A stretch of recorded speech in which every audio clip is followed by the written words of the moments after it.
আসসালামু আলাইকুম রহমতুল্লাহ। আপনারা সবাই কেমন আছেন? আশা করি যে যেখানে আছেন ভালো আছেন, সুস্থ আছেন। আলহামদুলিল্লাহ, আমিও দোয়া করি আল্লাহ যেন আপনি করে ভালো রাখে। তো আমার রানাফেজ channel, Facebook page, YouTube, TikTok, আপনারা সবাই ঘুরে আসবেন রানাফেজ চ্যানেলে, টিকটকে, ইউটিউবে, ফেসবুক পেজে। আমার ফ্রেন্ড ফলোয়ার যারা আছেন, আমার ভাই বোনেরা, আমার ছেলেরা, মেয়েরা, নাতিরা, পুতিরা সবাই ঘুরে আসবেন। আর ভিডিওটা ভালো লাগলে অবশ্যই লাইক করবেন, শেয়ার করবেন, সাপোর্ট করবেন, ফলো করবেন। আপনাদের ফলোতে যদি হয় কিছু, আমার সোনার মহিনা পাহাকি কন্দসে হেঁটে গেল উইরা রে,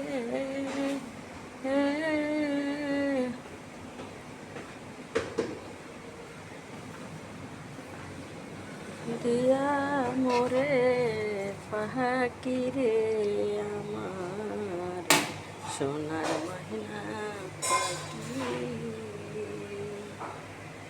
দেহ দিলাম পাহনর দিছি আর নাই কিছু পাখি, সাত ফুলের বাসর দিলাম রে, হারাইয়া সাথী রে, আমার সোনার মহিনা পাখি। তবে যাক, আমি গান টান কিছুই জানি না, আমি এমনি আন্তাজের করি, কেউ ব্যাট কমন করেন না আর কেউ কোনো কিছু বললেন না। এই যে গরুরা জ্বালা, কালাবোনা, খাসি, খাসি, যে বট, এই যে কলিজা, মুরগি, এই যে মুরগি দেখেন, এই যে তোয়া মুরগি, আলু দিয়ে রাঁধছি ঝোল করে, পাতলা ঝোল। এই যে পাঙ্গাস মাছ দিয়া, চিচিঙ্গা দিয়া, পোয়া মাছ, পুঁইশাক, চিংড়ি, করল্লা ভাজি, এই যে কইডা ভাজি।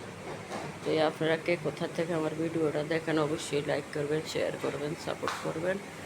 আপনাদের সাপোর্টে আপনাদের মা খালায় যদি একটু কিছু হয়, তা আপনারা যদি একটু ভালো সাপোর্ট করেন, তো অবশ্যই আল্লাহ যদি আমার এনে সোনার মদিনায় গিয়ে উমরা হজ করবো, সোনার মদিনায় যাইব। প্রবাসে যারা থাকেন তারা তো জানেন যে প্রবাসের ইনকাম কি হয়। ইনকাম করতে করিয়া ফ্যামিলিরে দিতে দিতে, সংসারও দিতে দিতে আর কিছুই থাকে না। শেষবেলায় আপনার কাছে 10টা টাকাও থাকে না। তাই এই অবস্থা।